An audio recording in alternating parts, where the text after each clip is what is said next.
예, 앞서 소개해드린 대로 여름휴가를 마치고 대통령실로 복귀한 이재명 대통령, 오늘 국무회의를 하루 앞당겨서 연다고 합니다. 이 자리에서 광복절 사면 대상자 명단을 최종 의결하는데요. 법무부가 올린 명단 가운데 가장 주목을 받고 있는 인물은 조국 전 조국혁신당 대표, 그리고 윤미향 전 민주당 의원입니다. 국민의힘에서는 조국 전 대표가 무슨 독립운동이라도 했단 말이냐, 이렇게 비판을 하고 있고, 윤미향 전 의원에 대해선 광복절에 매국노 명단에서 이완용 빼주는 것과 같은 일이다, 이렇게 강하게 반대하고 있습니다. 한편 민주당 일각에서도 우려의 목소리가 좀 나오는데요. 대통령에게 부담이 될 수도 있다, 이런 이유로 이제 반대하는 의견들이 있는 거죠. 자, 그렇다면 조국 혁신당의 입장은 어떤지 들어보고, 또 곧이어 열릴 것으로 보이는 한일 정상회담, 한미 정상회담 이슈까지 짚어보겠습니다. 국립외교원장 출신의 조국 혁신당 김준영 의원, 어서 오십시오. 네, 김 의원님. 안녕하십니까. 반갑습니다. 보통 우리가 이제 외교 이야기, 북한 이야기 할 때 네, 많이 모셨는데, 오늘은 정치 얘기, 사면 얘기부터 먼저 좀 해야겠습니다. 네, 저도 정치인이 됐으니까. 그럼요. 네. 조국 전 대표의 사면 여부 오늘 결정이 될 것 같은데, 조국 혁신당의 분위기는 사뭇 고무돼 있을 것 같습니다. 예, 그렇습니다. 그런데 지금까지 우리 그 의원들의 대처법이라 그럴까요? 서로 얘기한 거는 예. 이거 우리 의원들은 오히려 조용하게 대통령의 그 고유 권한에 대해서 압박하는 모양새는 바람직하지 않다고 대부분 얘기했고, 다른 분들이 오히려 얘기해 주는 정도, 또는 이렇게 나와서 질문 받을 때 우리 입장을 얘기하는 정도로 오히려 좀 조심하는 분위기이긴 합니다. 아, 오히려 조국 혁신당을 조심하는 의원들은요. 지도부. 그렇지만 조국 대표가 이번에 사면돼야 된다는 입장은 확실하신 거죠? 그렇습니다. 예.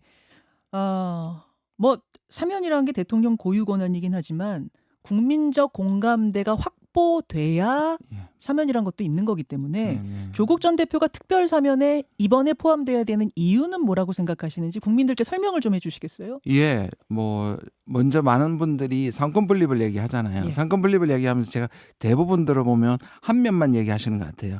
서로 독립해야 된다는 것도 매우 중요하지만 예. 어느 한쪽이 문제가 생겼을 때 견제와 균형을 한다는 것이 또 다른 축입니다. 무슨 말씀이냐면, 예를 들어서 지금 행정부가 잘못했을 때 우리가 지금 탄핵한 것도 사실은 의회와 입법부와 사법부가 행정부가 잘못됐을 때 보완하는 거잖아요. 그렇죠. 예. 그 똑같습니다. 그렇다면 지금 사법부가 잘못한 결정이거나 또는 문제가 있을 경우 행정권이 그것을 보완하는 것이 저는 사면이라고 생각을 합니다. 그러나 사면권이 남용됐을 때는 저도 남용되는 것에 대해서 반대를 합니다. 예. 근데 지금 제가 바로 생각이 나는 게 뭐냐면 12월 4일 개헌 밤에 예. 거기 갇혀 있을 때, 대치했을 때 제가 민주당에서 법무부 장관을 지낸 분한테 이렇게 얘기했어요. 그들에 대한 박근혜와 이명박에 대한 사면권을 함부로 사용하니 오늘과 같은 결과가 있었다고 제가 외치듯이 절규하듯이 얘기를 했어요. 예. 그런 부분에서는 반대하지만 예.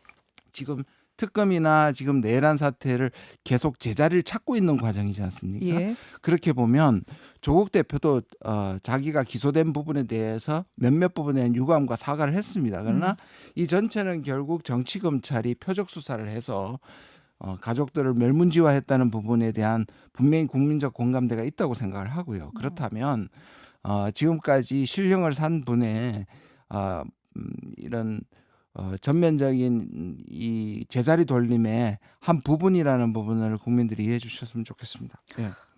반론도 있는데 그거 잠시 뒤로 좀 미루고, 일단 조 전 대표가 사면이 되면 당연히 적극적으로 정치 활동에 나서야 된다, 이런 조국 혁신당 그런 입장이시죠? 예, 또 대표님 본인도 꾸준히 그렇게 말씀을 하셨고요. 예.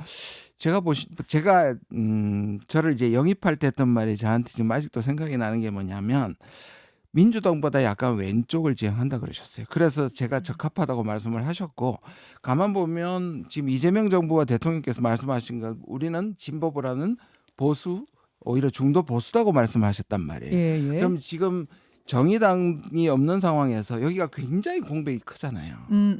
그러면 여기에 나오셔서, 왜냐하면 우리는 다양한 지연 이념령을 다 갖고 있는 것이 바람직하다면 그리고 양당 구조를 깰 3당 4당이 필요하다면 오히려 조국 대표가 나오셔서 이 부분을 채우는 역할이 굉장히 저는 중요하다고 생각합니다. 아, 민주당보다 조금 더 왼쪽, 예. 조금 더 왼쪽에 그 비어 있는 정의당 역할을 하겠다. 예. 그것이 뭐 정의당하고 똑같이는 하지 않겠지만 예, 예. 그것이 민주당 정부의 성공을 위해서도 중요하다. 오히려 가치보다는 같이 함께 똑같이 움직이는 것보다는 예, 예. 그런 면에서 저는 정치적 신념이 조 대표한테 있다고 생각을 하고요. 그것이 나오면 지금 우리가 하고 있는 것보다는 훨씬 더 탄력을 받을 것이라고 생각을 합니다.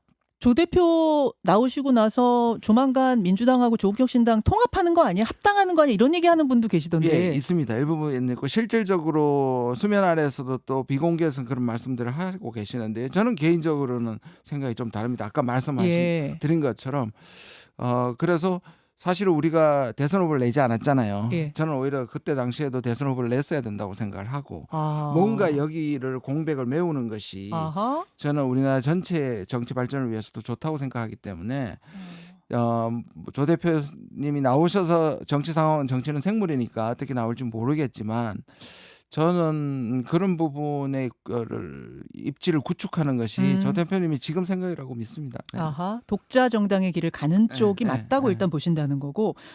조국 전 대표가 내년에 치러지는 지방선거와 국회의원 재보궐선거에도 출마해야 된다라는 입장과 아니다 이르다라는 입장이 좀 엇갈리는 것 같더라고요.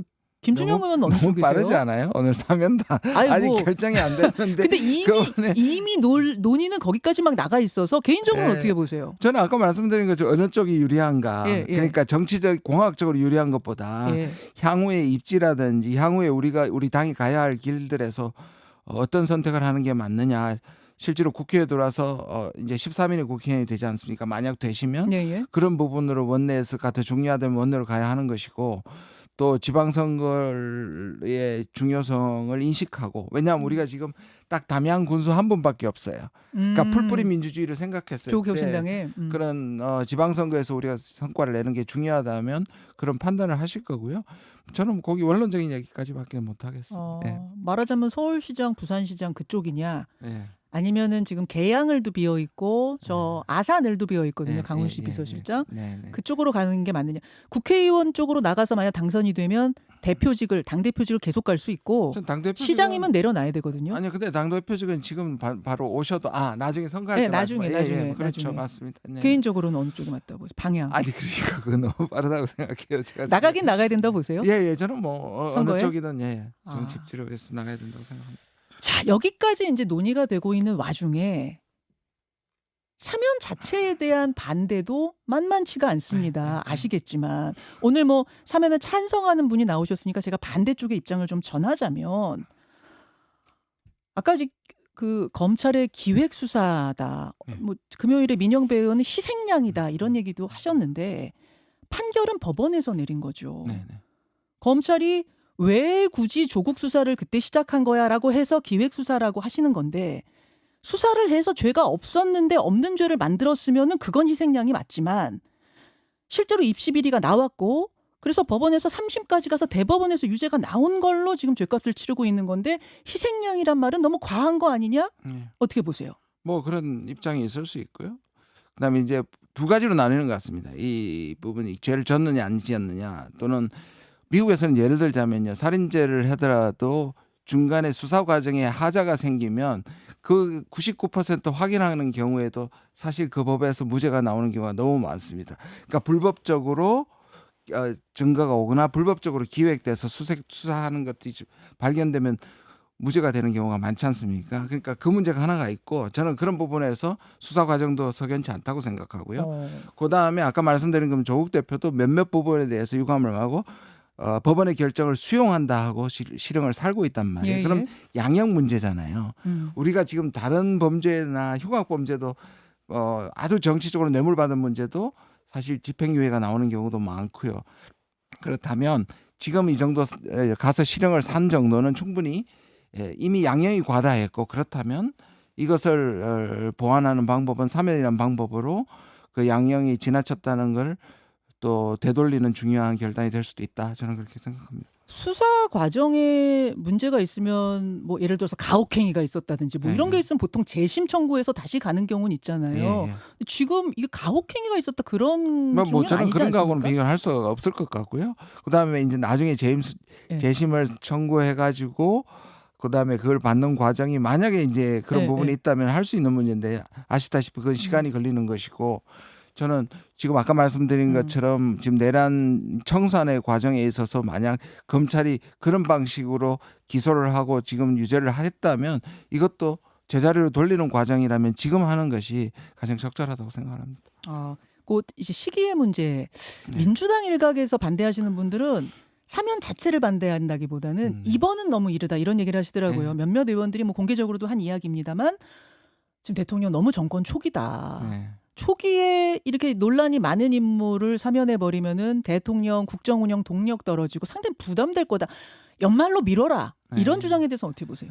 뭐 저는 그 정도로 지금의 그 이재명 정부가 약하다고 생각하지 않고요. 그다음에 이 자체가 뭐 이 사면하는 오늘부터 좀 문제가 초기에 되겠지만 이 자체가 정권 자체를 약화시키거나 흔들 정도의 이슈는 저는 아니라고 생각합니다. 그리고 연말에 만약에 사면을 하면 예. 보통 이제 이런 경우에는 보통 그대로 가도 아무 사면이 없어도 보통 75%를 살면 이게 모범수로 나오는 경우가 많기 예, 예. 때문에 그때는 사면이라는 정치적 효과라든지 주는 게 거의 없어지다. 지금 2년형 살고 2년형에서 있는데 예를 들어서 지금 12월 8개월 됐죠. 그렇죠. 8개월 그러면 살았죠. 그렇죠. 그러니까 3분의 1 정도 살았는데 12월 되면은 연말이라 하면 보통은 이제 성탄절이잖아요. 그렇죠. 16일 날 들어가셨거든요. 예. 그러면 이게 3, 4월 정도 되면 사실상 또는 내년 상반기가 되면 그냥 모범수로 나올 수 있는데 어차피 그것이 지금의 사면의 의미는 없어지는 거라 별로 효과가 없어지는 거라고 생각합니다. 그때는 모범수로도 그냥 나올 수 있는 걸 대통령 특사라는 게 별 의미가 없다. 네. 지금 해야만 제 개인적으로 특별한 만약 저라면 그때 됐으면 아예 저는 끝까지 오히려 형기를 마치는 게 나을 수도 있다고 정치적으로 계산하면 그럴 수 있다고 생각합니다. 근데 이 모든 거는 우리들 얘기고 결국은 이재명 대통령의 고유 권한이니까요. 알겠습니다. 국민의힘에서는 굉장히 강하게 반대하고 있어요. 사면 자체에 대해서. 이게 다른 것도 아니고 입시비리다. 무슨 조국 전 대표가 독립운동이라도 했단 말이냐. 요 워딩까지 나왔거든요.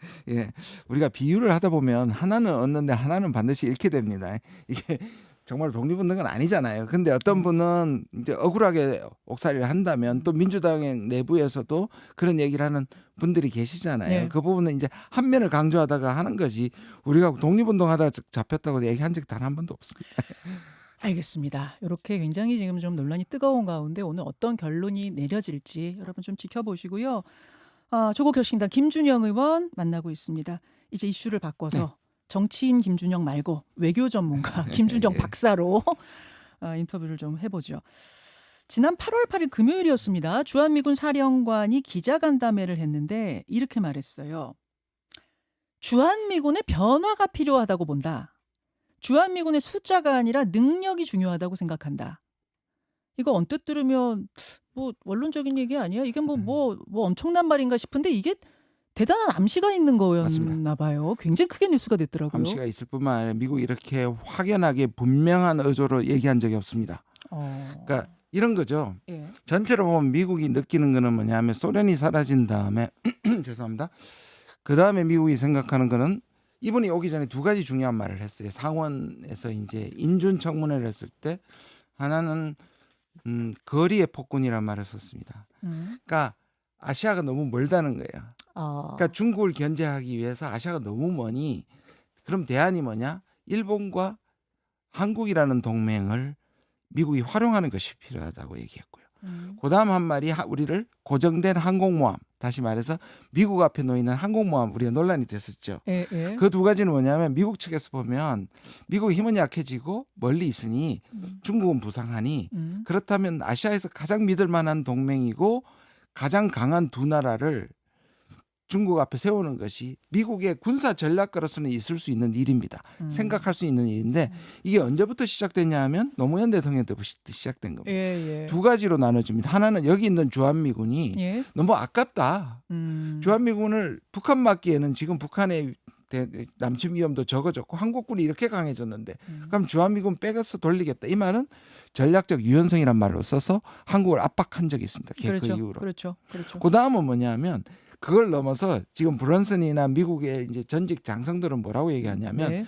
대만 유사시를 포함해서 한국군도 거기 유사시되면 한국이나 일본이 개입할 수밖에 없지 않냐고 얘기를 하는 계속 거고요. 그런 얘기하죠. 그걸 이제 다른 말로 붙여서 이 둘을 합쳐서 동맹 현대화라는 아주 긍정적인 말로 쓰고 있습니다. 동맹의 현대화. 동맹화, 네.